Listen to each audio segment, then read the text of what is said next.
তো আমার সব থেকে ভালো লাগলো যে অ্যাকচুয়ালি সাকিব ভাইকে এইভাবে আমরা স্ক্রিনে দেখতে চাই, যেটা রাফি করলো। ফুল অন এন্টারটেইনমেন্ট, আমি অত্যন্ত আনন্দ নিয়ে দেখলাম। হ্যালো বন্ধুরা, সবারই কি অবস্থা? আশা করি অনেক ভালো আছেন। আজকে একটু কথা বলবো আমাদের চিত্রনায়ক অভিনেতা আরপিন শুভকে নিয়ে।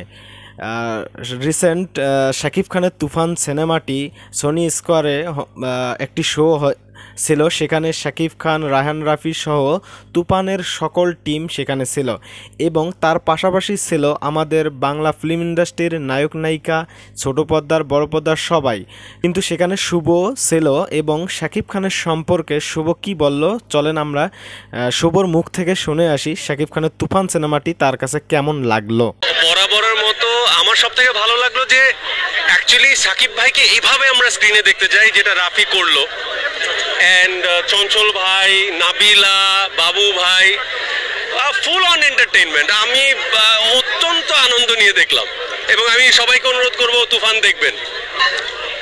আমাদের বাংলাদেশের ছবির মার্কেট আগে থেকেই আছে, এটার ব্যাপ্তি তো আরো দিন দিন আরো হবে ইনশাআল্লাহ। ব্রিলিয়ান্ট ব্রিলিয়ান্ট, সাকিব ভাইকে এভাবেই দেখতে চাই, কারণ সাকিব ভাইকে এভাবে আমরা দেখলে হয় কি আমরা অনুপ্রাণিত হই।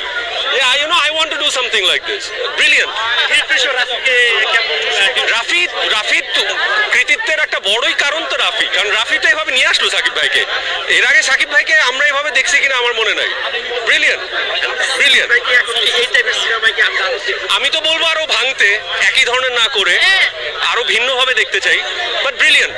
আপনারা হয়তো ইতিপূর্বেই দেখে ফেলেছেন যে শাকিব খান এবং আরপিন শুভর মধ্যে একটি কি ভালো লাগার বিষয় সোশ্যাল মিডিয়াতে ভাইরাল হয়ে গেছে।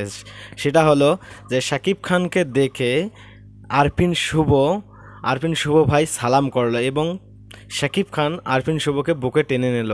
আসলে আমরা বাঙালিরা মানে সবসময় অন্যের দোষ খুঁজতে যাই, নিজে কতটা দোষী সেটা কখনো ভাবি না।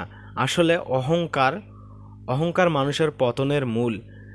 আজকে শুভ ভাইয়া যখন শাকিব খানকে সালাম করলো এবং শাকিব খান তাকে বুকে টেনে নিল, আসলে বিষয়টা খুবই আনন্দদায়ক এবং মজাদায়ক, খুব ভালো লাগছিল রে ভাই। যেমন আমরা টলিউডের কিছুদিন আগে দেখলাম যে জিতের বুমেরাং সিনেমার জন্য সব আর্টিস্টরা সেখানে এসেছিল। প্রসেনজিৎ, তারপরে হলো আবির, সোহম, দেব, আরও অনেক আর্টিস্ট সেখানে ছিল। তো সেরকম যদি বাংলাদেশের সব আর্টিস্টরা একসঙ্গে মিলিত হয়ে কাজ করে, কোনো হিংসা না রেখে, তাহলে আমরাও একদিন উচ্চমানের সিনেমা বানাতে পারবো এবং উচ্চ মর্যাদায় চলে যাব। তো এই যে আরপিন শুভ ভাইয়ের ইন্টারভিউটা আপনাদের কাছে কেমন লাগলো তা কিন্তু অবশ্যই কমেন্টে জানাবেন। আমি পার্সোনালি আরপিন ভাইকে অনেক ভালোবাসি। আমি মনে করি যে শাকিব খানের পরে যদি কোনো একজন হিরো আছে বাংলা ফিল্ম ইন্ডাস্ট্রিতে, সেটা হলো আরপিন শুভ ভাই। তো এরকম করে আমাদের বাংলা সিনেমা বিশ্ব বাজারে এগিয়ে যাক, এই প্রত্যাশা করি। সবাই ভালো থাকবেন, সুস্থ থাকবেন এবং আপনাদের মতামত কমেন্টে জানাবেন। Good bye.